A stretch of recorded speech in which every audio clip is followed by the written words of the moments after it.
Gamebreaker TV.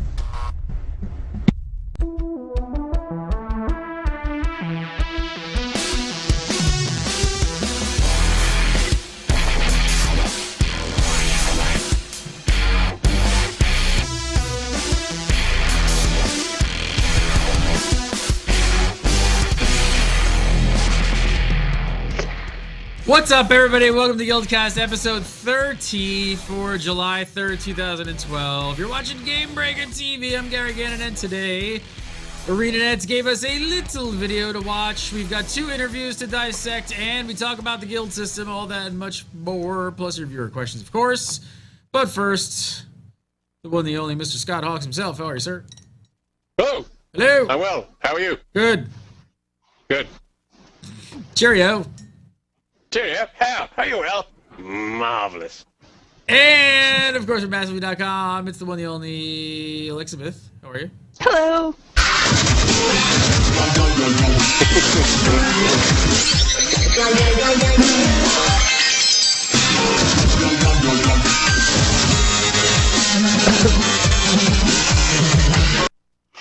Hi. Hi. Nice to see you again this week. Good to be here. And from Massively as well, it's Mr. Richard Procopio. I don't have Dubstep Richie yet, but I'm sure now that I've said that, it will Somebody come across please. my inbox very, very soon. All right, sir.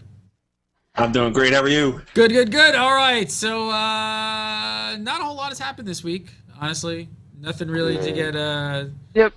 too excited about. It's kind of been a slow week. Yeah. I don't know. No, we got some video. Oh, we'll check this out. Yeah.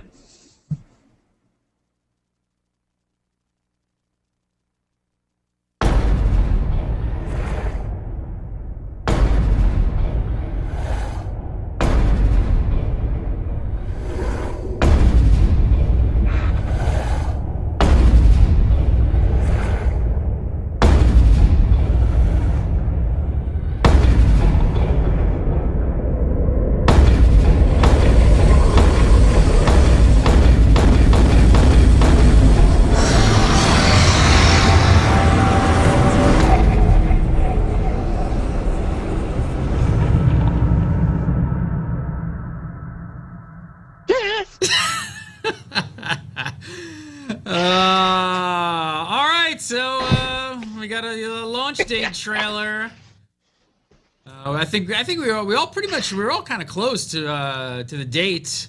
So we're just under 2 months away from the official release of Guild Wars 2. So let's say we've gotten how many beta weekends? 3. 3. Well, 2. Yeah. 2. Yeah, the Two stress. that people, yeah. And how many stress tests? 2. 2. 2. So 2 and 2. So you've kind of gotten in there at least a minimum of 4 times to jump in. I don't know. What do you, Richie? What do you think? First of all, like, what would you say as far as what you see from the game? Well, the last we got to check it out. You confident it's ready? Is it ready for the shelves? I think it will be ready. Yep. Absolutely. I mean, the fact that they had a stress test and like the next morning, like really early in the morning, Michael Bryant comes out with the blog post and the video, and here's a release date. I mean, that says a lot. They didn't like give it a day or two to see if they can fix some things from the stress test. They went out for it. They went for it. So, yeah, I think I'm pretty confident that they're on a good track, and they'll be set to go on the 28th. Anybody, everybody feel pretty confident? I mean, I gotta say, like, so far, it's been, for me, it's been, I don't want to say flawless beta, but it's been damn near it, right? I mean, it's been pretty damn solid as far as everything is concerned. It feels like they, they've had the mantra forever when it's ready, right? It feels ready. From our perspective, it feels ready. I know a lot of people thought it was probably ready like 4 years ago, but Yeah, the timing of it really does feel like they kind of thought it was ready and wanted to hold the stress test just to make sure that, everything was kind of developing the way they wanted, but had already pretty much made their minds up that unless something went horrifically wrong during the stress test, they were pretty much ready for go. So it's super exciting. you played GW1 back at launch, right, Elizabeth? Not at launch, no. I came not at in launch. a couple months after. Did anybody play it light at launch on almost launch day? No. No. I don't. Maybe I did. I might have played on launch day, and I just don't remember. I'm trying to think back. I think I did. I don't remember there being a lot of issues with Guild Wars 1. Like, I don't remember them going even through, like, you know, some painful process and servers and, like, just craziness. I'm sure chat room will tell me, but do you guys remember hearing any major problems with 1, or did it pretty much release when it was ready? It was fine on launch. It was fine on launch. It was fine on launch. Oh, thank you, chat room. Than sweater. Yeah. Well. Oh, well. All right, do you guys, so being all fans of MMOs, everybody here has been around the block once or twice with an MMO. We've seen release dates slip time and time again. I mean, even just last Secret World slipped like a month, right? You know, they released the date, they said it was coming out. A month later, you know, they said, hey, we need another month. You think there's any chance that we could possibly see that happen with with Guild Wars 2? No. I really doubt it. Yeah, I think. Unlikely. Yeah, I think that at this point, if they came out and said it's going to be ready at this date, and then they're like, no, it's not, it would really undermine the credibility of everything they've been saying about we will release it when it's ready. We're not going to announce a date until we're sure it's going to be ready then. I think the only thing that could have had a chance to like frighten it off was if like Blizzard had come in the next day and been like, hey, we're launching the day after, but that hasn't apparently been a thing for Miss Pandaria. So I don't think that this is going to slip.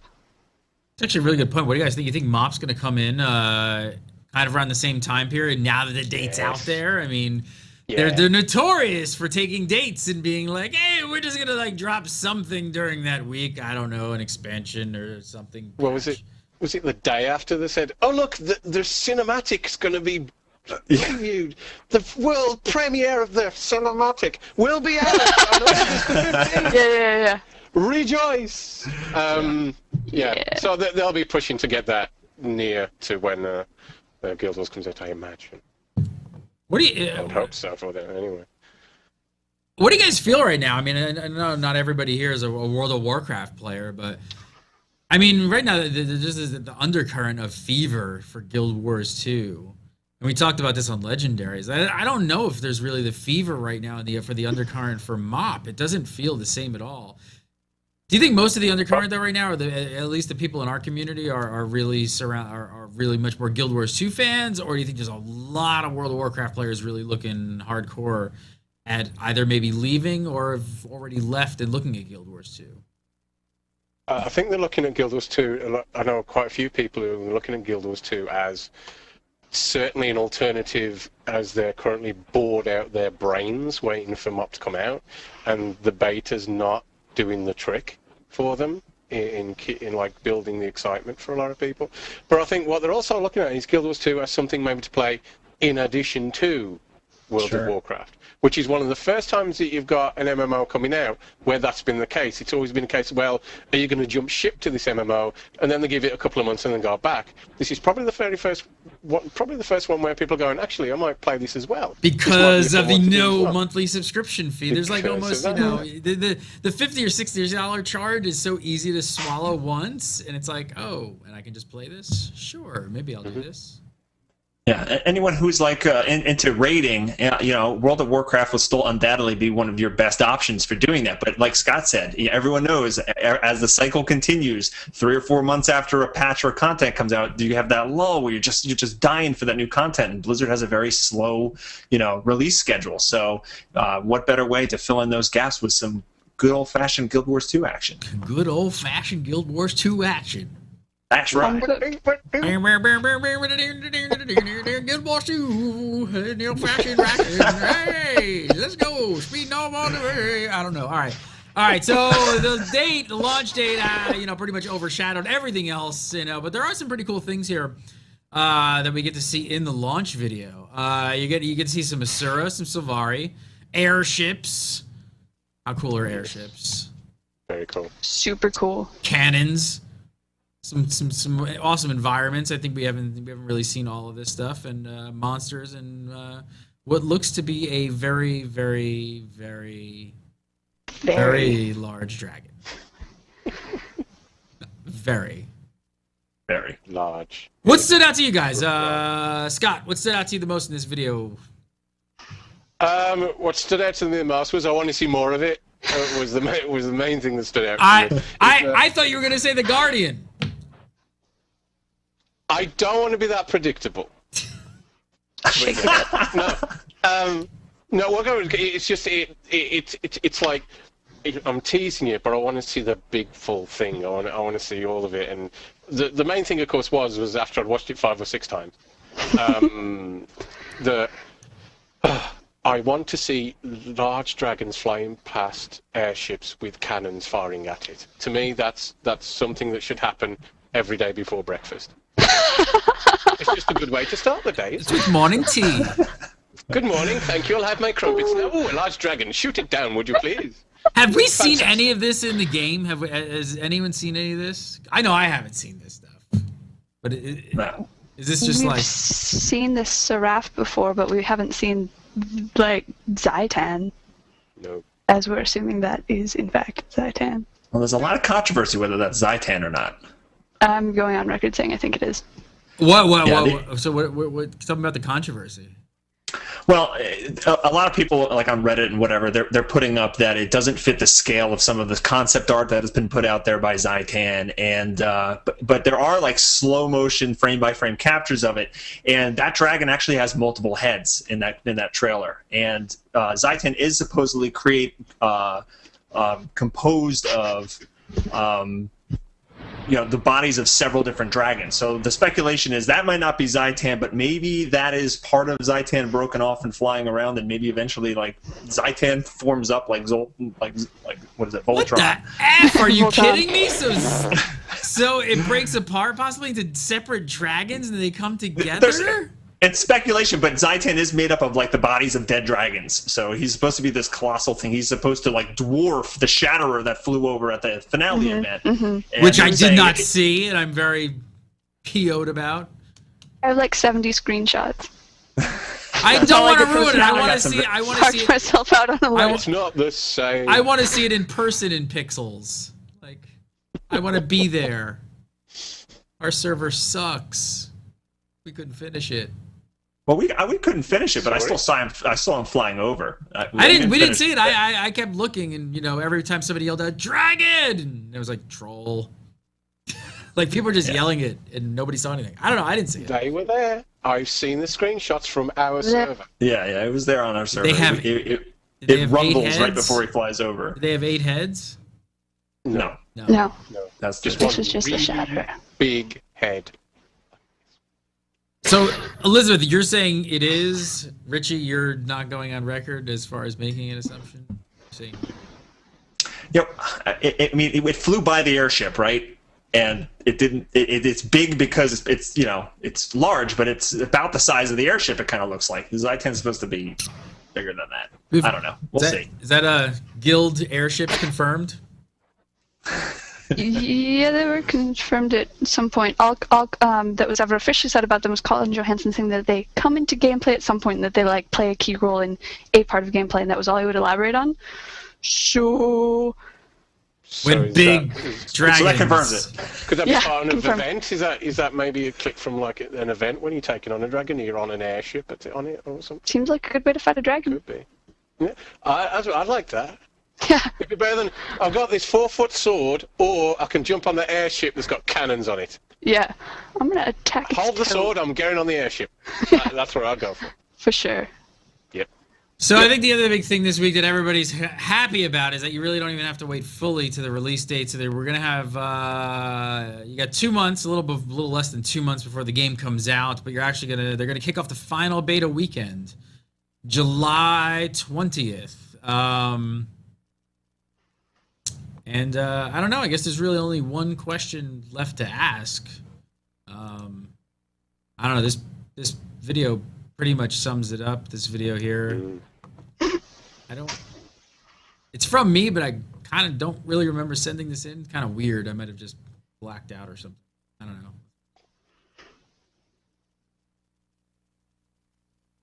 It might be the wrong video. That's the. There we go. You rated T for teen? I'm gonna say, wow. Hello, everybody. I'm Gary Gannon. This is Gamebreaker.tv. And I'm asking you to kind of like look into the future for a second. But do you think we're going to see the Asura or the Sylvari race in the new beta? They have said that that's coming too, didn't they? Just talk about that this week. That is in the works. Just we don't have an exact time. I guess I don't expect every granular detail, but they could. They surely could. Well, but still no Sylvari or Asura. Everybody loves a good conspiracy theory. I'm not smart enough to figure out, but that's why I'm not a developer. Whether they actually nudge it along and make it happen or not, it's really the best thing that could happen. That's the way I'm feeling about it now. It's definitely not a game breaker.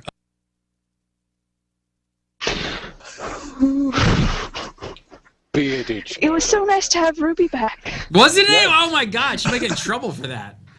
Like, you can't go on that back on the show anymore. When did you show up? You see her face too? I'm just like, she's like, why am I listening to this jerk just ramble on? He doesn't know what he's talking about. Wait, let me find it. It's classic. Here, wait. Where is it? It's just we don't have an exact time. I guess I don't expect every granular detail, but look at her. Look at it. She's like, really, Gary? Really? All right, move on. I'm gonna have to explain this again. She's like, do I have to explain the Holy Trinity to you again and how it's not gonna be in the game? The people in Guild Wars 2 Guru are digging your grave right now, Mr. Gannon, and I am not amused. So now both Gary and Elizabeth have asked questions on the show. Yes. Why am I subtitled, by the way? Do I not speak proper English? Do I not enunciate do I need to over-enunciate my words for you people clearly to need to work on your understand? diction. I think like I that, do no. it enough Enunciate. already. We could go into hello and welcome to Radio Voice. Bing bong. Quarter past the hour. I don't know where I'm going with that. Why am I subtitled? I don't know. It's a good question. I don't know, Scott. Fans love you. You weren't subtitled. You just He was just Speaking. He was labeled. yeah, you were labeled. Yeah, yeah. All right, what do you guys think? No problem. We got a final beta weekend test coming up. Sylvari and Asura. What are the odds? Are we gonna see it? Are we gonna see it? Are they gonna open it up? Or are they gonna wait for launch? I think we might see one of them. I don't think we're going to see both of them because I think they're going to keep something back. I think, and I think it's because you might. The argument is, well, but if they don't let everybody test it, well, if that's true, then there's basically probably 3/4 of the game that's been tested either.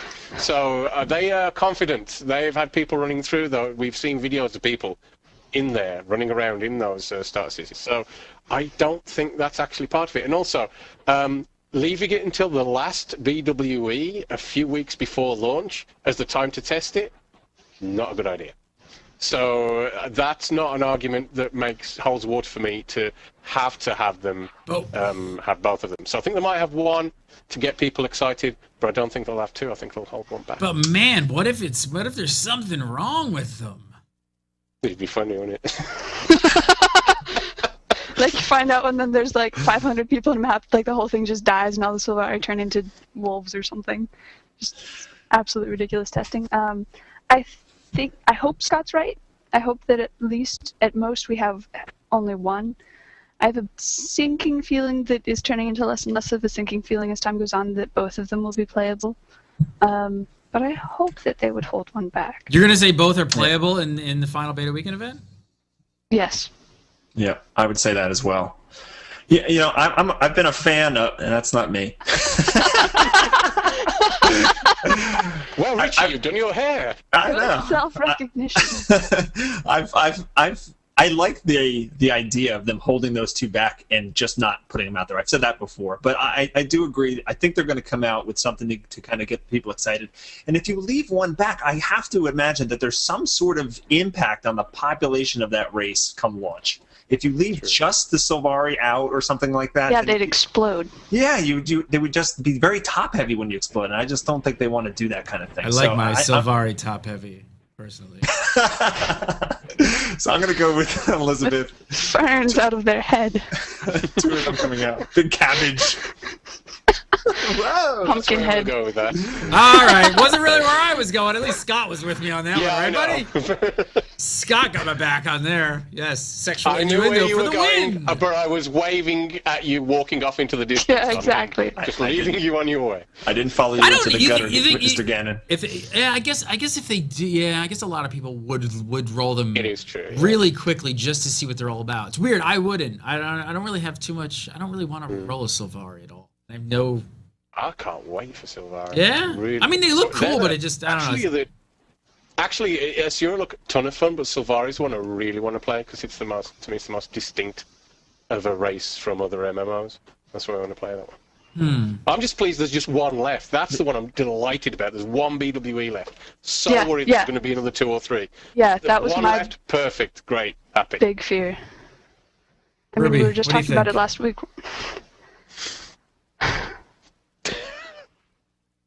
The Ruby is not impressed. You had to make the top heavy. Go ahead, Elizabeth.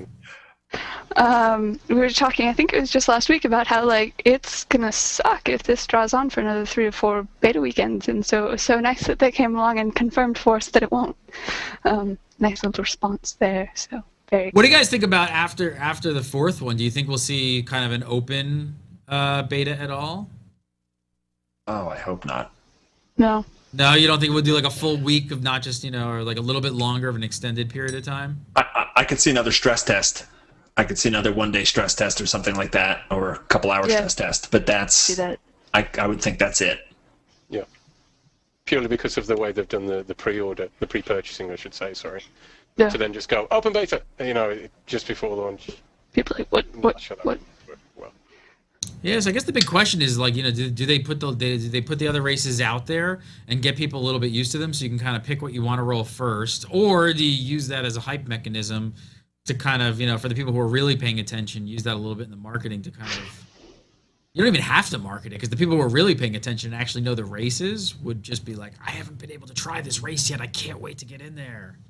Yeah. That would be interesting. Yep.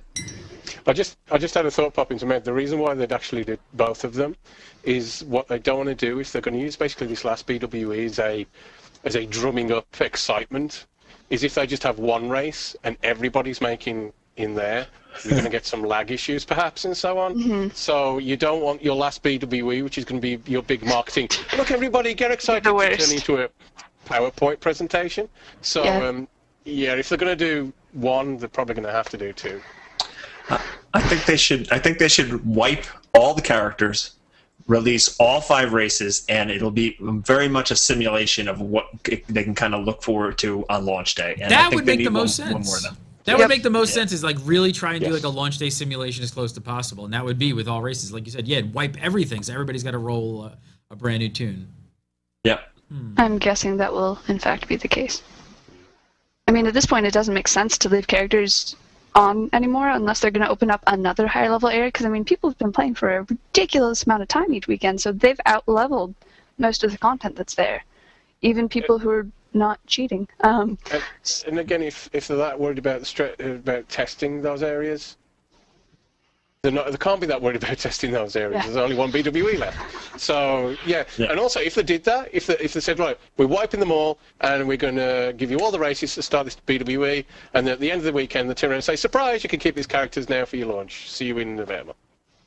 No. Because if not, then you start them off and then you do what? 3 levels, 3 days, I mean, and then cancel them again. Not going to happen. Not going to happen. I don't see that happening. He's like, I want to roll my Guardian and keep him.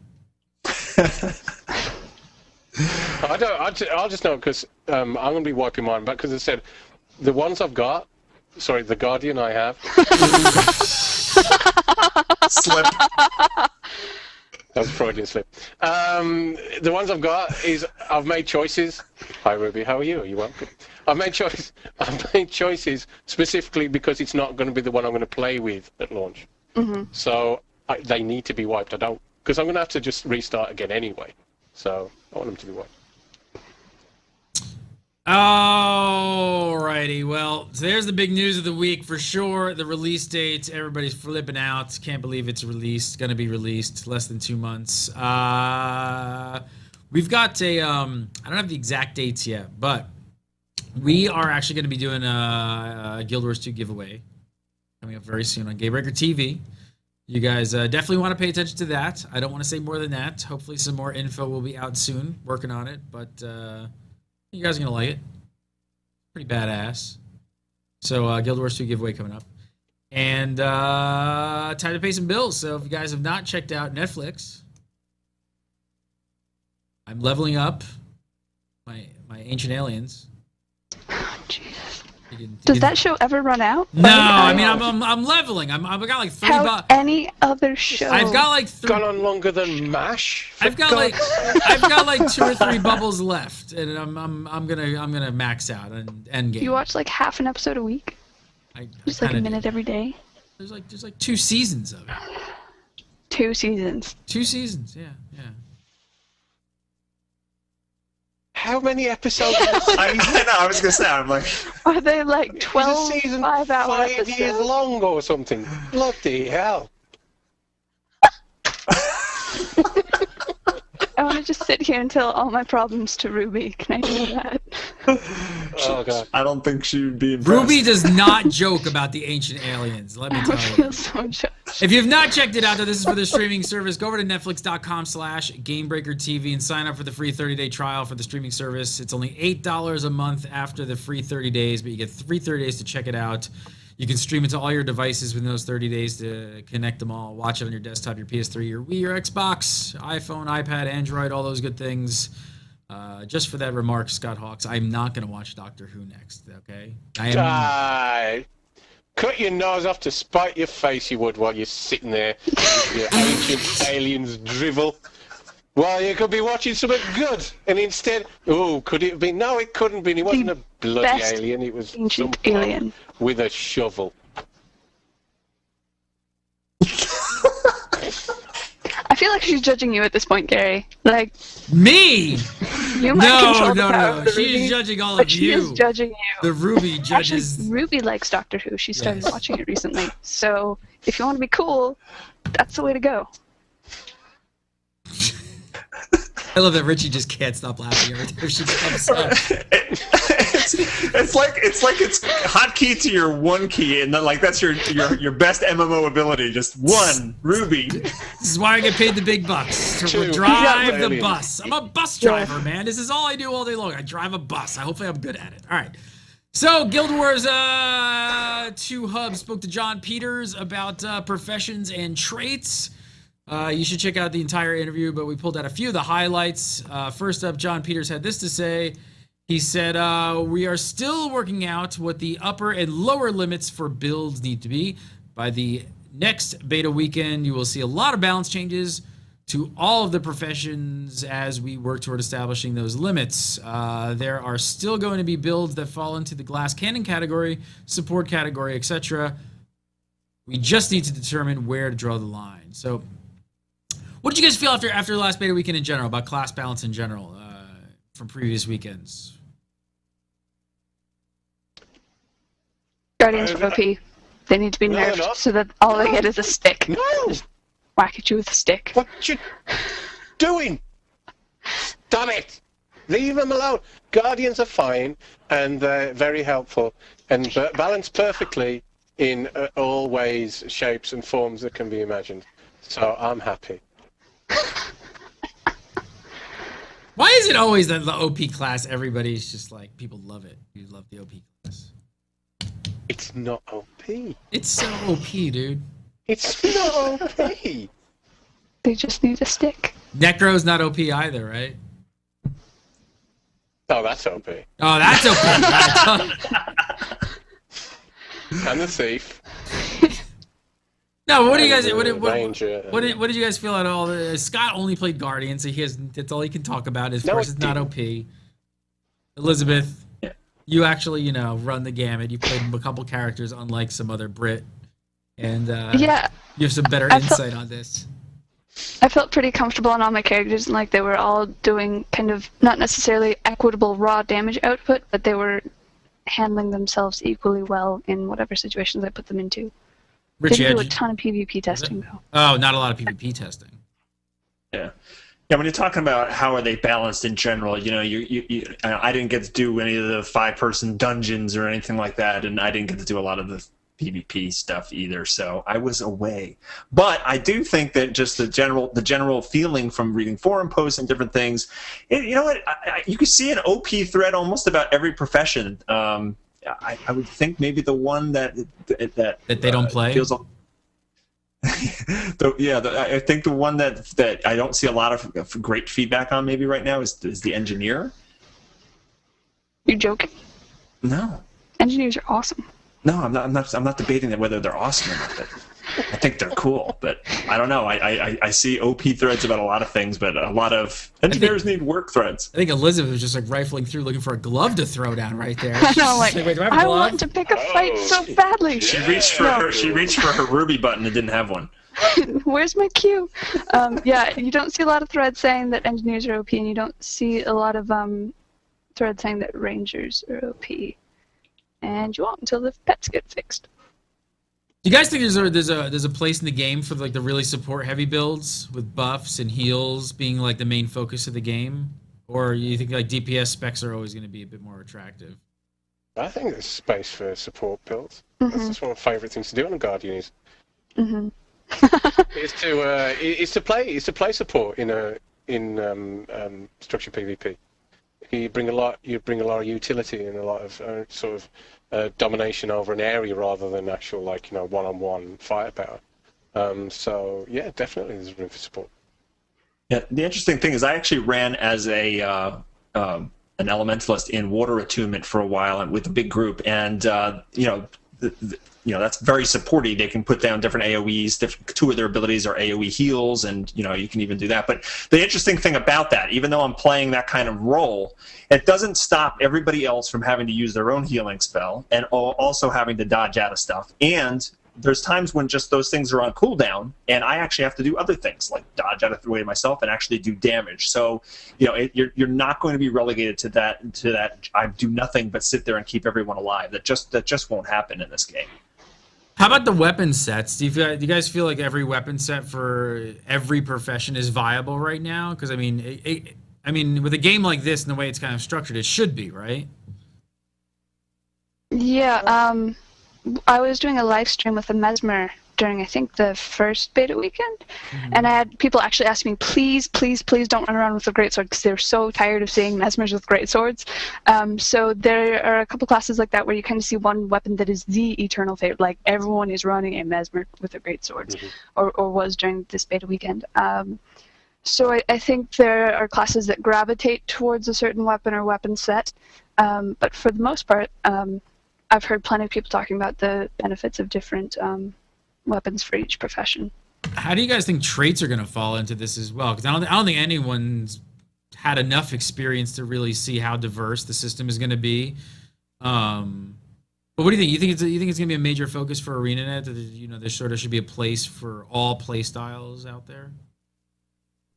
Yeah, I think we're going to see a lot of iteration for this next beta weekend. A lot of the stuff for the traits is going to be changed, and we're going to have to, there's going to be a lot of balancing that happens between now and launch. I mean, they just kind of put the traits together for, the first beta weekend, and they said, wow, did that blow up their system in terms of, they had all the skills nice and balanced or whatever, but now they throw on these traits, and that does a lot of things. And then they made a major change to the traits between beta weekend 1 and 2 with the tiers. So I think now they really have to start to button things up and start to really work on those hard. And I think we're going to see a lot of changes coming to fruition soon. All right, so next up, John Peters spoke a little bit about pets. He said, the short answer is that pets need to be 100% responsive in combat, always attacking when they can and obeying any commands you give them.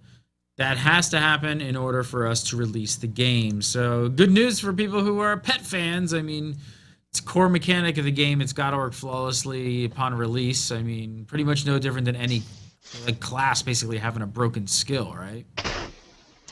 Yeah, there's some way to go until that happens. Yeah, I was going to say, given that it's been a year that they've been talking about fixing the pet classes, the fact that it has to be in place for release, I'm like, oh, I really hope that it's going to be fixed in a month and a half. I have every faith that it will be, but I'm really ready to see the pets being viable. I mean, he's pretty really ready for that. He kind of says it pretty strongly that this has to be done. It has to be there. So, and it does, or else the ranger really isn't viable. That's the best thing he could have said right there. How much time have you guys put into pet classes? I haven't really messed with any, so how broken are they? I keep playing the ranger because I want to play the ranger, and I keep kind of wandering off disinterestedly. Yeah, I made myself play it just to try and find out if it was just as awful as when I played it the first time, and it wasn't. It was much better, and I actually had quite a lot of fun when I got the weapon I was comfortable with. I'm not a big fan of range with axes, but as soon as I got a bow, it's like, oh, here we go. What's the major issue? Because I didn't play with it, so I'm a little lost as to why everybody's getting bored. Like, what do you? Is it the play style, or is like abilities just not working correctly?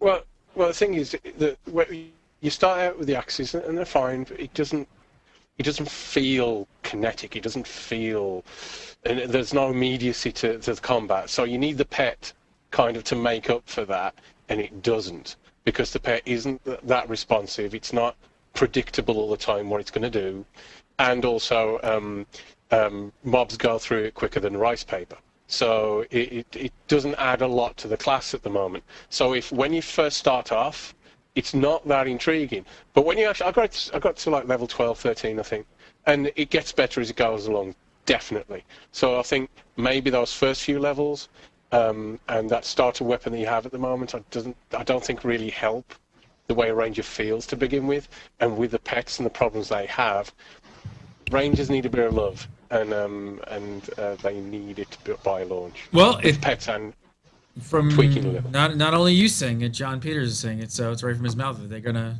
put a lot of effort, I guess, into that. They have to do it for launch. There you go. You brought up the engineer before. I think that was where Richie and Elizabeth were gonna throw down. John spoke a little bit about the engineer. He said, the engineer is the first profession we've addressed since last BWE. Changes have been made to many skills and to the trait lines as well. The previous list of traits contained many holdovers from the old trait system that did not fit into the new tier paradigm. So, obviously, you guys have played some engineer. I played it early on. I did not play it in the last one. What do you guys think of it overall, the engineer? I think it's a really different profession. It's got a different feel to it than a lot of the others. Really interesting. I think it's one as well that I think it's easy to get lost in and take you a while to really figure out and get a real feel for. Even compared to some of the other professions. With a lot of the other professions, it is not until you get the right weapon that you're comfortable with do you really get the full feel of a profession. With engineers, it's even more so with them, that until you really get your head around how they function, that you can't really get the full flavour of them. And I know I was playing the last one with a friend who's a designer, who we might know, and it took him a while to get his head around engineer, but he was really enjoying it after a while, but it did take a bit of figuring out. Is that just like an early level thing, though, of just not really fully understanding it, where they need to kind of, I don't want to say handhold a little bit, but tweak and prod a little bit to kind of get you in there, utilize Well, you've got to unlock all those kits, and that's really a large part of it. Like, if you're playing a warrior and you just find new items while you're just killing creatures, you're getting new skills just by finding loot off of people. And a lot of what makes the engineer kind of explode with a lot of variety is the fact that you can unlock utility skills which replace your action bar. And until you have enough levels and skill points to kind of unlock all of that, you don't have a whole lot to do. And that's probably part of some of the problem if people are having a problem with it in early stages. From what you guys have seen, do you guys feel that the engineer kind of is one of the professions that may need the most work before launch? I'll say yes. I think it's the one that it's difficult to get a hold on, for me, whether it does or not before launch. It might need some, streamlining and sort of make it easier to get a grasp of it early. But I hope it. I like the fact that it might be just one of those classes that grows on you. Like you can see people who don't like professions, the engineer, but those who like the engineer love the engineer. It's like it's the one they'll go to war for their engineer because once they get it, and other people who gave up on it just didn't stick with it long enough. Kind of like the Guardian, Scott. Maybe a little. No, because the Guardian's great from level 1. It's true. Guardian's easy to sink yourself into. So talking a little bit more, you mentioned so with the engineers, and you also mentioned the kits and things like that.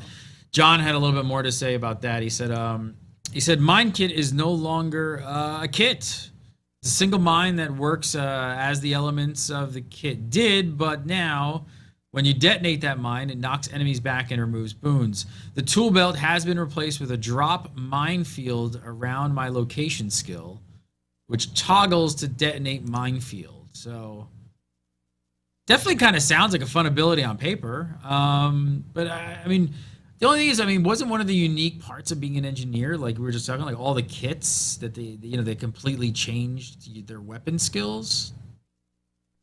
Yeah, but they're not getting rid of that necessarily. I mean, to be clear, the mine kit was probably the worst out of them. I mean, when you hit the mine kit, it replaced your first 5 action buttons with the exact plant to mine, plant to mine, plant to mine, plant to mine. Yeah, it's the exact same skill 5 times. Now they're on different cooldowns, so you can actually do 5 different mines, but it's the exact same ability. So changing that, getting rid of that kit, and actually making this cool ability that allows you to blow people back and actually remove conditions from them is great. And I think that's a good one. They still have, I think, 6 kits still available after that. So I don't think they're changing the uniqueness of it. But that kit, in my opinion, needed work. Do you guys feel the rest of the kits are okay, or do you think we could possibly see more of the kits being tuned down? I don't want to say simplified, but maybe simplified down a little bit.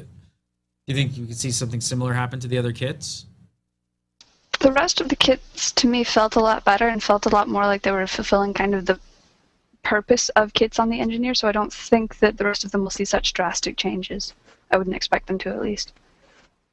Where do you guys think engineers are right now as far as weapons options go? Is that kind of like, they're kind of like, I mean, they're kind of stuck, right? What do they get? They get rifle, pistol, and shield. That's it, right? Yep. Is that okay, though, with all the kits? I mean, does that kind of make up for it? I think so. I'm not saying there's not room to add maybe another 1 or 2, but if you actually, have all of those kits equipped, and you actually have access to more abilities than any other class in the game, including the Elementalist, at the same time, because you can have, you can have a med kit which gives you 5 abilities. You can have, your 3 utility skills with different kits which give you 15 abilities plus your 5. It adds up to something like 40 skills or something like that. So there is a lot of variety for an engineer who's savvy and spec the right way. So that's really the trade-off, is you don't get that many different weapons. Viewers, let us know what you think about the engineer. Leave a comment below in this episode. Tell us what you think. Should they simplify some more of the kits after just the mine kit, or do you think that's good enough? Leave a comment below. Also, really quickly, I know we have commercials now on the show, but we still do run heavily on donations. For all you guys out there who have donated already to Gamebreaker TV, thank you so much. Thank you. And if you have not donated, if you like this episode of GuildCast or any of the other shows we do here on Gamebreaker.tv, we do accept donations. If you go over to Gamebreaker.tv, up in the right corner, there's a little donate button. You click it, take you to a quick PayPal page. You can donate $1, $5, $10, whatever you guys can spare. That's awesome to help us keep everything rolling. So thank you so much for everybody who has already donated. All right, next up, Guild Wars 2 Junkies spoke with lead designer Eric Flanham. I can definitely advise you to go check out this interview. It's definitely worth the read in its entirety. The first thing that really stood out here was Eric was talking a bit about your first weapon choice during character creation. He had this to say about it. He said it actually resulted in some inappropriate weapon choices for new players who weren't aware that they were making a choice about how complex they wanted their experience to be. Since we didn't feel that we could guarantee that all of the choices would be equally easy for starting players, we decided to pick the weapon that we thought was best for new players.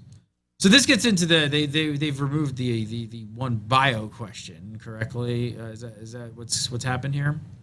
Yeah, that never, as far as I know, made it to a testable stage for the public. Okay, so I mean, how do you guys feel about this? I mean, is this? I mean, the first thing I ever do, you roll a new character. I mean, you get out of the tutorial, you run to a weapon vendor, and you just you get what you want, right? So, is that a problem for you guys? I just let it happen organically. I don't even go to a vendor. I just start fighting stuff, and the other weapons seem to drop. I mean, pretty frequently. So that's how I've always done it. It doesn't seem like a huge issue to me. I mean, if there was a choice at the beginning, yeah, that might not be bad. But I could see the point that if I think like Necromancer starting out with a staff at level 1 would probably be bad. Yeah, if you had people picking and like maybe they pick a weapon that the first skill is conditions or the second skill is something that isn't going to actively do damage, they're going to have a really hard starting experience as far as killing stuff goes. So even if we don't necessarily agree that whatever weapon they pick is the embodiment of that class, it's probably best to have something kind of standard for people. I like the biography questions. I wish they could have made it work for the weapon choice. Maybe give you a little thing that just gives you a little tip or something, like easy, medium, hard play style kind of thing in choosing it. I don't know. That'd be rad. All right, next up, Erica had this to say about Dub v Dubs. He said, players who wish to play in the center map can queue for it while playing in one of the home maps or even PvE. We will also have a period of time when the game launches where we will allow players to change worlds with reduced costs. We hope that during this time, players who wish to avoid queues in Dub v Dub will spread out to less populated worlds and not have to worry about queues. The first thing I thought of when I read this was, I mean, is it a concern for any of you guys that we haven't seen the game outside of like the limited beta weekend? I mean, what could really happen here, like, when everybody rushes in and plays? I mean, Everybody, go for it.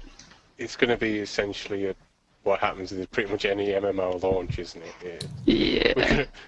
People are going to cram, and then it's going to take a little time to sort out, and we're going to have full servers probably, and we're going to have limits, and then people are going to start whinging and moaning and all the rest of it, and they'll end up floating off to a server, and eventually it'll be okay. Hopefully, maybe this time, who knows? I mean, I've got to say, how well they did after the initial problems with the first BWE that we had with full servers. They seem to really get a handle on that quickly. So when we see how many servers we're going to actually have at launch, have the numbers gone up since the BWE that they're expecting at launch? Might they have more servers?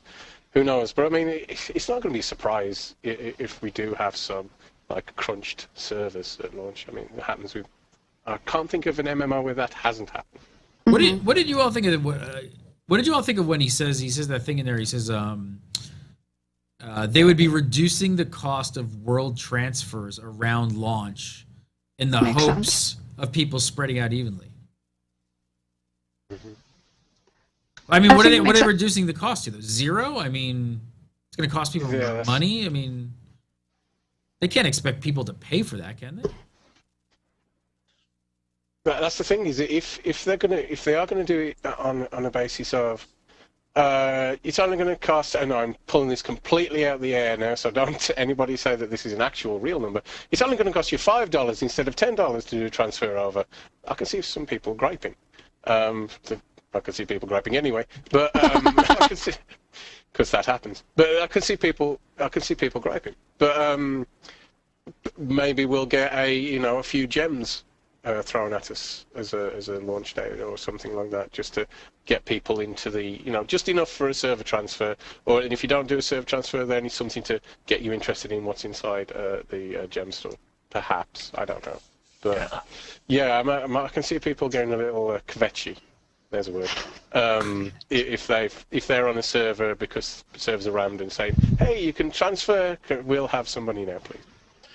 I think this is a little bit bigger than even just world versus world in that I think they have to do what Scott said and give you some gems or open up free world transfers on launch, because I don't think people are going to be used to the home server thing. And people are going to, Guild Wars 2 launched today. I'm going to log in, create a character, start playing, and not realize that they can't change that server and play with their friends later once they've decided on a server or whatnot. It's that permanent choice. You can't create characters on a different server. So I think there's going to be a lot of confusion around that for people who haven't watched shows like this or spent a lot of time researching it. So I think they're going to have some sort of mechanism at launch to try to help players get to where they want to and play with who they want to. And that's the thing, if they're going to encourage you to do the server transfer but then want to charge you real world dollars for that because you got to buy gems for it, that seems a little funky, especially right early on, early game, where, hey, I just bought this, I'm first couple days in the game or something, like, first weeks or something like that. I don't know, it's going to be interesting to see how they kind of play that out.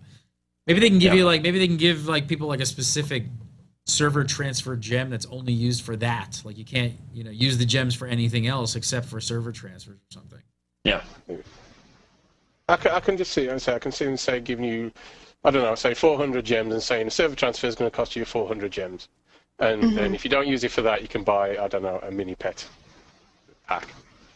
Something, that's fun, maybe I'll get that again. Possible. So it leads people in and also allows people to move the service. All right, next up, let's talk about some guilds. The game is called Guild Wars, isn't it? So they must be kind of important. Would you guys? All right, would I be going like way too far just saying that the guilds, the whole guild system? I know. Here, Scott's like, let me pull up my chair. No, I mean really. Am I the only one that feels like the guild system right now, that at least the way it's implemented, is probably the sort of the least well implemented feature of Guild Wars 2? It's the least feature. That's what I mean. Like, it's one not. Of the least it does not feel like fleshed out to where it really needs to be. I mean, first 100-person cap. That's the biggest blaring issue. 100-person cap on a guild. We have talked at some length my intense frustration with the way guilds are set in Guild Wars 2 at the moment. Yeah. I think it's simply not good enough. It's just not good enough. I'm sorry, I've spent the last 2 or 3 beta weekends. There's a show called The IT Crowd. You can see it on Netflix right now. And there's a joke in it that each time they get a call at the IT office to say, hello there, the IT, have you tried turning it on and off yet? That was kind of how I got of the last BWE, when it was like, yes, you have received a guild invite. It's in the bottom right-hand corner. If you'll hit represent, there you go. Okay, thanks very much. See you later. And then somebody else asked me the same question, and then somebody else asked me the same question. That's not their fault. It's because it's not intuitive. Yeah. You and I went through this. Like, we were like on Skype talking to each other. He's like, oh, well, we're full on this one. I'll get you on this one. And I was like, whoa, where is it? I don't even know. It's so unintuitive and not fleshed out. I mean, of course they still have 2 months left to flesh this out, but it is probably the whole area of the game that feels the least sort of just polished. If you want to strap yourself in, I'll rant now, and I'll do it with conviction. Right. First off, having your roster appear you can get it by mousing over the name of your guild in your guild management tab, and that's it. Now, why isn't that just there for you to see the numbers, the total of your roster? Because you've only got 100 people in your roster, and this is what's going to happen at launch, right? And I'm getting worked up because it got on my goddamn nerves. What would happen is this: you've got people who've got 300 people in a guild in World of Warcraft saying, I want to go to Guild Wars 2. They go, great. We've got to make 3 different guilds now, and what we're going to do is apparently we're going to be able to grow how many slots we can have. So after 3 weeks, we've now got 200 slots. We've got to pick 100 more people from those 2 other guilds to go into the main guild. Somebody's got to sit and decide who the first 100 people are. That's going to cause some fun times, isn't it? So we're going to have guild drama because it's a pain in the backside having 3 different guilds instead of 1. You're going to have a pain in the backside because you can't communicate very easily between them either, because there's no real alliance sort of chat going on. The actual management of them is difficult because people say, well, hold on, my friend's in that guild, can I be in that guild too? Which I got asked like 25 times over that weekend. It was it was the most, for a game that is so wonderful to play, to spend so much time getting around clunkiness in such, to me, is a vital system, drove me up the bloody wall. And it needs sorting. It's just not good enough. Now, Eric Flanham has gone on record saying that the guild cap will increase and that they are working on a new guild system, but they haven't been ready to release any information on that yet. So that's what we got. But it's hopefully. Oh, I know what you're saying, that there needs to be more work than just raising the cap, but I'm thinking. It's not the cap. From what he said is you can grow the cap, and there's going to be a way for you to do that. No, there's a new thing from after BWE2. It's on RPG Gamer. He says, we are definitely going to have a higher guild cap. We just implemented the new system and are looking to iterate on it based on feedback from our internal testing. So I'm afraid I can't say more about it until we've had some internal testing time. I don't know. Maybe that still is that system where you're going to be able to grow. If they're going to have just a higher level cap to start with, great. That'll solve a lot of issues. There's still problems with it, but it'll solve a lot of issues. Because right now, 100 people in a guild is nowhere near enough. And also, when it comes to choosing what guild you're playing and who knows what guild you're playing with at the time, that's another big issue. You want to talk about that and the privacy options and all of that fun stuff? Lord, privacy options. You want to talk about, maybe you trying need to have an option. You can't even have alts, right? I mean, no. I can't even have my super secret alt that nobody knows about. No. You need to have an option to join with this character or join with all characters. We've had a problem on the board. It was kind of a miscommunication to start with, but it brought something up that I think is important. People are talking about an official and non-official Gamebreaker guild at launch. Now, I'd love to have an alt that I could have in one of those guilds to come and say hi and play with the community and everything else. As would I. But I need to be able to have my privacy, to play with my friends, and just experience the game. And this is no offense to anybody watching, but I spent 50% of the BWEs answering questions. I just can't do that with the way my schedule is and everything else when the game goes live. But you're an internet superstar. You're you're 1%. Yeah, right. You're a celebrity. Yeah, you're a celebrity. Right. Yeah, I mean, for other people, it's still. I'm in the same boat as you with that, but we can't pull that into the whole thing because we're completely not that. No, we're not. That. No, it's not a perfect example of what this issue causes is that you cannot in any way have a character that you design for one thing. And I know I don't know if it's for everybody, if you're a guild leader, you know everybody in your guild if they're online or not. If you're not a guild leader, you still see if people are online but not representing. Yeah. Not representing. So there you go. So everybody knows if you're not in guild. That can cause issues as well. And it's just, and as soon as, if one person finds one name, I can't use my character name that I want to use because anybody's going to guess what character name I'm going to use. Mm-hmm. And as soon as you do, you can contact me whenever you want and you'll know when I'm online, what I'm doing or whatever. Or I can be completely invisible and then my friends and guildies who want to see me can't see me. There's either an all or nothing and there's nothing in between. It's just rubbish, to be honest. It really isn't good enough.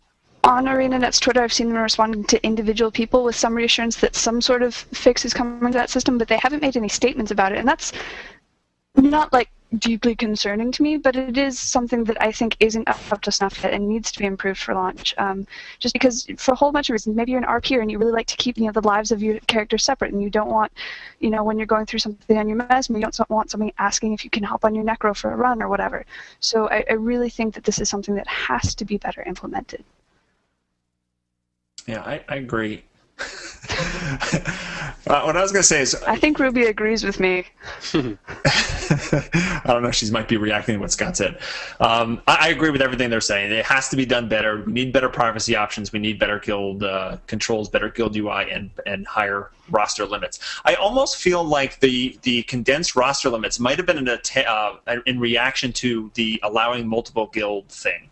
Because think about it, if you can have a character in as many guilds as you want, then for some people, what's the point of not accepting guild invites or trying to get into as many guilds as possible? You can only represent one at a time, sure, but why not have that list of as many on your server as possible, because you never know when they might be doing something cool that you want to join.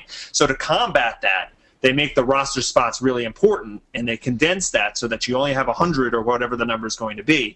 And it makes the guild leaders and the officers think about, okay, these people are never representing our guilds. We need these spots for other people. I almost feel like that's maybe why they tried to do something like that, and now they're getting a lot of feedback that that's not going to work at all. So it's it's interesting. The multiple guild system might be a factor in why we're seeing this roster limit thing. What's the track record of coming out of Guild Wars 1? I mean, how did they I know it's a completely different beast, but what's that?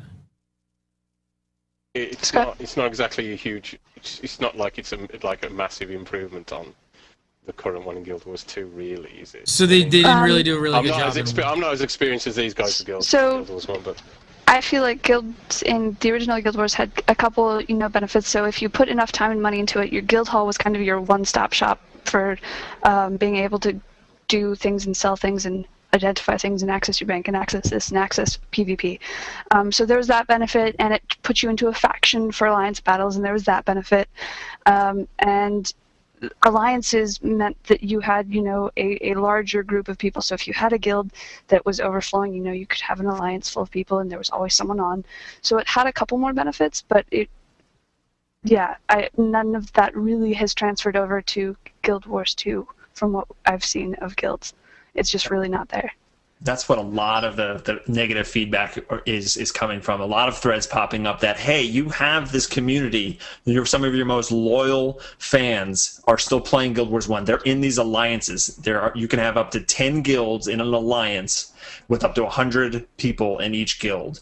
And those communities are already set. And those people want to be able to transfer over to Guild Wars 2 and still be able to play together and communicate together, because you have an alliance chat in Guild Wars 1. So you can be in multiple guilds in Guild Wars 2, but even if they split those up into the same chunks, they're not going to be able to all communicate together, and that's one of the biggest bones of contention for the hardcore Guild Wars 1 fans, and they just don't want to, make that crew unhappy, because, they're going to be the ones that spend the most in the cash shop. They're the ones that are going to be, doing a ton of publicity for the game and being very active in the community. The last thing you want to see is on Gamebreaker TV, guilds suck in Guild Wars 2.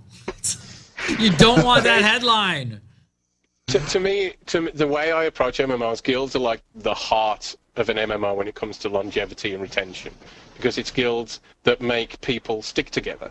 I like how guilds sort of emphasize that social aspect of it. Guild Wars 2 does a great job in 99% of things, but for me, I like my guild to really be at the center of an MMO. Just from my personal playstyle, I like guilds to be important. I don't feel Guild Wars 2 makes guilds important as we know it yet, both in the way they function and also in how necessary they are from what we've seen so far. Now, they might be, but we just haven't seen it yet. It's interesting because I'm watching chat while we're talking through all this, and I see some people going wow, I didn't know that guilds were this bad in Guild Wars 2, and I think we've all kind of kept quiet about it for the first few BWEs. One, because we're just getting in there and playing, and two, I think some of the things are so problematic and so obvious that I think we all kind of went, there's no way this is the way it's going to be, right? There's no way they can't launch with this. This is one of these beta things. Yeah. And with me, to me, it was because I was spending so much time trying to sort out a lot of the thing. I really have spent so many hours working on making the guilds work for the Gamebreaker community guys, and it shouldn't be that difficult. It just shouldn't be that difficult. I hate to say, it should be intuitive. Who actually has a really good guild system? Terra. Mm-hmm. Terra has a really good guild system. It's super easy. But I agree with you, Scott, because I remember sitting on there with you, and I know we had a large influx of people all at once. And I know that a lot of guilds, there's a lot of large guilds out there, though. It's not like a guild of 200 or 300 is not, it's not uncommon anymore.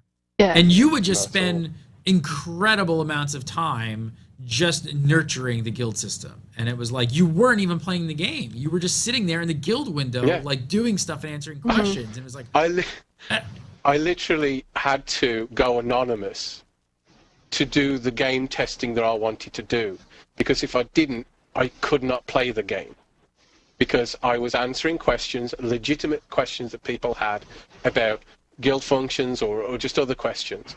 And if I switched to another character, that didn't matter, because they'll just type Jaramore and get me anyway.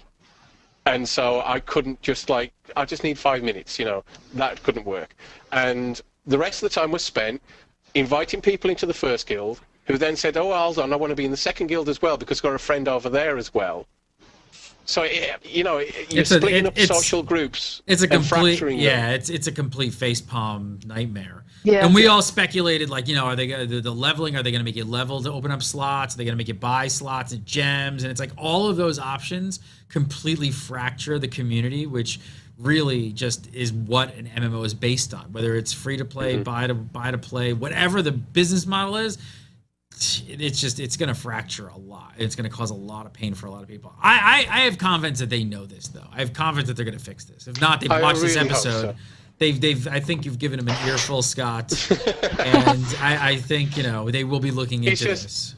There's so much in this game that does exactly what I want to see in an MMO, and stuff that I've been waiting for years to see in an MMO, and then something that to me again is a real core thing, and it's not for many people. I know it isn't, but for me it is.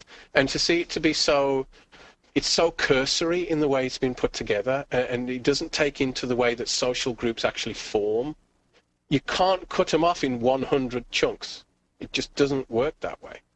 And I'm very hopeful that they'll sort it out. I really am. I think it's somebody's saying you can't have it all. You can have this. Yeah, this is a big thing. You can't have everything, and I agree. And they need to, have microtransactions and be able to make money. I agree with that. This is something though that just you can't on day one open this thing up and then have groups of people who bought the game and want to play together, and all of a sudden be told by somebody like, "Oh, sorry, we're full. Can't play together. Gotta wait till next week." Yeah, maybe next week we'll have that open for you, or some way we'll open up more, or whatever this mechanism is of how we're gonna do this. I don't know. It's gonna be whatever. I don't know. Good luck, ArenaNet. Good luck. Maybe it's a good time. You know what? We got to get ArenaNet back on the show. Where we did that thing. We did the interview with them a while back. It's been kind of a long time. This would be a great segment to do with the ArenaNet guys and get them on the show. So I'll hit them up and see if we can get them back on the show. Maybe they'll talk a little bit about the guild system, and we can go into that in a little bit more depth. That'd be awesome, because I think a lot of people want to know about that. All right, really quick. Also, kind of a soft announcement. I don't have a day yet, or a time of when we're actually doing the show, but we are doing another Guild Wars 2 show. I know you can't get enough of one show, so we're gonna make two. I guess it's not gonna be exactly a Guild Wars 2 show. We're gonna call it GuildCast. We decided that is the good name. Everybody's happy. But you know what's also good about this? So this is really, so basically the premise of the show is gonna be way more nerdier than this show. It's going to be way more theory crafting, all PvP, theory crafting, stats, spreadsheets. Ed Park is going to go blow out, just go crazy with it. Ed Park, I think Matt Sorg, who used to be on our Sanctum show, and Karina, who's one of our writers here, who apparently has spreadsheetitis as well. The good thing is we're going to call it GuildCast. I didn't even realize this until we did it, though, is that if and when we need to move on to a different game, still a great name. Still works. So it's not like a Guild Wars 2 show. It's more of a PvP, but we're going to focus totally on Guild Wars 2 because that's what everybody cares. So that's coming. I'm going to say within the next 1 to 2 weeks. Not too far off. Next time. What's that? When it's ready. When it's ready. We'll put out a video. Don't worry. No, we won't. But it actually won't take that long to put this zoom together. Into Ed Park's face. We're working on it. I was hoping for this week, but with all the holiday week and all that kind of stuff, it's kind of gotten in the way. So it should be pretty soon, though. All right, let's do some viewer questions and get out of here. First up, if you guys want to send in questions, first of all, send them to submit@gamebreaker.tv. And video questions. We love the video questions. Record yourself. Just put it up on the old YouTube. Make it about 30 seconds. Send us the link, and we'll play it on the show. That's submit at Gamebreaker TV. All right, so first up, Ryan asks, do you all think that the Rangers' pets before launch will be improved and made stronger to increase their survivability even at lower levels? I think we went all over this. As I'm concerned, that they will not be made stronger, and I will still end up having to kite enemies around because the pet couldn't survive against even one enemy. So, more pet questions. I don't think they're going to get that much stronger myself. No? I think they're going to be more responsive. I think they're going to have to use them better.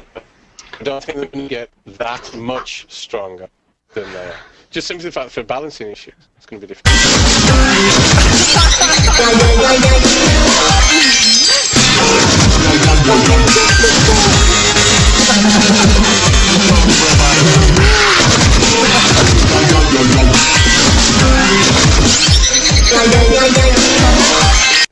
Not much stronger. I shall not stronger now. How am I working now? I don't think they're going to get that much stronger for survivability-wise. Maybe a bit, but not a lot, just for the fact that I just think the reason they're at the level they are is, A, you can kind of bring in a new pet as it is anyway. That's still the functionality, isn't it? When the one pet dies, you can actually just bring another one out on the fly. And so you can keep doing that. I think they're meant to a certain degree be a little bit disposable, just for balancing issues. Well, this is more. So this is I more don't think like they're going to get that much stronger. This is more survivability issues more than the AI stuff we talked about earlier. Yeah. Right. Yeah, part of the survivability at low levels for the pets is that you have to go down the trait lines to start making them better in a lot of cases. And I know that some part of the Rangers' critique is unless you go like 30 points down Beast Mastery, you can't really make the pets super strong. But like Scott said, this is a balance issue. It's very delicate with pet classes. If you make the pet too good, then you're kind of sitting in the back seat, and if your pet dies, you're totally gimped. And if you make them too poor, then they're kind of like useless. So it's a very difficult thing to balance. I do think that if you do some research, watch some videos and read some forum posts from people who really are into the Ranger, you'll find that they have found ways to make the pets really work well. And it may be somewhat of a learning curve, and people just have to figure out how to play them better. I haven't played too much of a Ranger, so I can't comment specifically, but maybe that's part of the issue too. I think it's another one of those cases of learning how to act differently from other MMOs, because basically, other MMOs, I'll use, say, World of Warcraft again, sorry, send your bear in and it can tank all day long, send your cat in and, survival, and it just doesn't work that way in this, and people are expecting it to do that. Yeah. And I think it's a period of adjustment. Yeah, people are expecting their pet to tank, and then they're not swapping their pet out, and then they're complaining that pets are stupid. And while the AI still does need work, it's more about playing it the way that it's meant to be played. Like when I talk about not really liking the Ranger class, I really just don't care for the Ranger class. It's not like I hate the Ranger class because they have terrible pets. It's Rangers just aren't my thing, but I understand the way that pets are supposed to work, and that if you play them right, they are still, useful, but they need to be better. So I don't know that, like Scott said, I don't know that we're going to see a ton of survivability increase, but I think they'll just be made more useful. All right, next up, this question from Laura Dolan. Lauren asks, she says, I was wondering if anyone knows how many character slots we will get at launch. I'm hoping it will be more than we got during beta. Otherwise, I'll be visiting the gem shop pretty quickly. That was 5 character slots for 8 classes, and I agree. I am going to go and say, yes, you will be visiting the gem shop fairly quickly. That's kind of the point. That sounds like intended. Working exactly as Working intended. completely as intended. Exactly. 8 classes, we'll give you 5. You want to unlock those 3? Here's a pack. Buy 1, buy 2, buy 3. Most people aren't going to play all 8. Like, I know that a lot of the diehard fans are going to, but for most people, 5 is good. And I'm okay. I'm totally okay with them charging for the extra 3 if you really want. I think 5 with 8 classes is enough. I mean, you're used to having, usually like 8 classes, you're used to having 8 slots, but you're paying us $15 subscription fee. Yeah. Usually I find in most MMOs, like if you've got 8 classes, there's 2 or 3 like ugly stepkids in there. There's the ones that you really, I'll play it when I'm bored, or I want to remind myself how good my mains are. Exactly. For me, that's Guardian. Well, that's because you're just a silly face, aren't you? That's just the way it is. I'm actually being honest. That's one of the professions that just does not appeal to me at all. So I'm glad that's your little thing. Ruby says it all, man. Disapproving Ruby says it all. Disapproving Ruby. Ruby cast disappoint. That was the best one I saw in chat. Yep. All right, next up from Nicholas Weijean. Nicholas, we get this question a lot. Will you be continuing GuildCast post-launch? Nope, this game sucks, and I don't even know why we did this many episodes, so see you next week. Seriously. Woo, only an hour and a half left. A month and a half left. No, yes, of course. We're not going away. We're just starting. We're only 30 episodes in. The game hasn't even launched. Yes, what will be going on post. We're just all going to be paying much less attention because Guild Wars will be up on the other screen. So we're like, hang on, I got to dodge out of... Yeah, what's the question? Just your week. That's a good perk. Seriously, that first week is going to be impossible to do a show. Everybody's just going to be like... I'm so sad that it comes out the week before PAX. I'm going to get an email from everybody. I'm sick this week. I don't really look good. I can't be on camera. Really going. Early access is key. Saturday instead of Tuesday. All right, Richie Procopio. Follow him on the Twitter at Richie Procopio and go to his YouTube channel. Bogotter. Please check out my videos. You got great artwork. Thank you. He does. Who did that? His name is Jerome Jacinto. He's an artist I commissioned. There you go. It's a good artist. Love the artwork. Elizabeth, follow her at Elizabeth Claire. You can go over to massively.com and read all her amazing work over there on the Guild Wars 2 and other MMO topics. And It's pretty cool. I don't know where this guy seems like he's out of his mind. I'm not really sure yet. What? Nothing. Whatever mind. Homeless man we found wandering outside the studio. Who's taking legal drugs and sleeping. Legal ones to sleep, and it's working. It's great. You're like a whole new man. It is. It's just I'm not seeing things out the corner of my eyes. It's all in front of me. It's brilliant. Brilliant. All right, follow Yeah, him the on the magic Twitter. goes in front of him now. Jaramore, and you can follow me on Twitter at Gary Gannon, and of course go over to Gamebreaker.tv all day, every day. Lots of good stuff coming up. Don't forget about that Guild Wars 2 giveaway we're going to be doing. Hopefully have some info to shoot you guys later on in the week. Hoping to try and start that next Monday. It'll be lasting for a week, so don't have that confirmed yet, but definitely follow the Twitter. You can follow me on Twitter, follow Gamebreaker TV, and any of us, and we'll all be retweeting all that good stuff. So we do the show live every single Tuesday, although that may be changing. Keep in tune for that as well. We may have to change the day and the time of the show. I know, once again, you guys work your schedules around it, but we want to piggyback GuildCast and BuildCast, so we want to put them on the same day, back-to-back time slots, and to make that work, we're going to have to switch them, so we move it. I don't know what day yet, though. What day did we say? Wednesday? Maybe Wednesday. Wednesday. I think it might be Wednesdays. Might be moving to Wednesdays. Wednesdays are good. Wednesdays are good. All right, everybody, guys, have a great week. Chat room, you guys are awesome. And, I don't know. I guess we'll see you next week. Thanks, Ruby.